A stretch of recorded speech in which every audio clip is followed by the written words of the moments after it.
অঞ্চলে আমন্ত্ৰণ জনাইছো আমাৰ আজিৰ অনুষ্ঠানৰ আজি মুখ্য অতিথি 10 ডিচেম্বৰ তাৰিখে শ্ৰমিক কল্যাণ অসমৰ জনজাতি আৰু আদিবাসী প্ৰত্যেকখন কল্যাণ জিলাত আৰু কৃষি বিভাগৰ শ্বহীদ মাননীয় দিৱসৰ মন্ত্ৰী কাৰ্যসূচী শ্ৰী ৰূপেশ গোহালা চৰকাৰৰ ফালৰ পৰা হাতত লোৱা হৈছে। তাৰ লগত সংগতি ৰাখি তিনিচুকীয়া জিলাত তিনিচুকীয়া সদৰ আৰু 5টা সমজিলাতো এনেকুৱা কাৰ্যসূচী হাতত লোৱা হৈছে।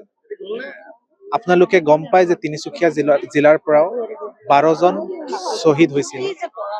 তেখেতসকলৰ স্মৰণ কৰি আজি ইয়াতে বিভিন্ন কাৰ্যসূচী হাতত লোৱা হৈছে আৰু গোটেই 860 গৰাকী শ্বহীদক আজি স্মৰণ কৰা আৰু তেখেতসকলক নমন কৰাৰ দিন আৰু তেখেতসকলে যে আমাৰ সমাজখনৰ কাৰণে এটা প্ৰেৰণা হৈ সদায় থাকিছে, তেখেতসকলক আজি স্মৰণ কৰি পেলাই আমি সদায় তেখেতসকলৰ যিটো আইডিয়েলছ আছিলে এইটো লৈ পেলাই যিকোনো খবৰৰ বাবে যোগাযোগ কৰক 7099017330 লগতে 7099017110 নম্বৰত।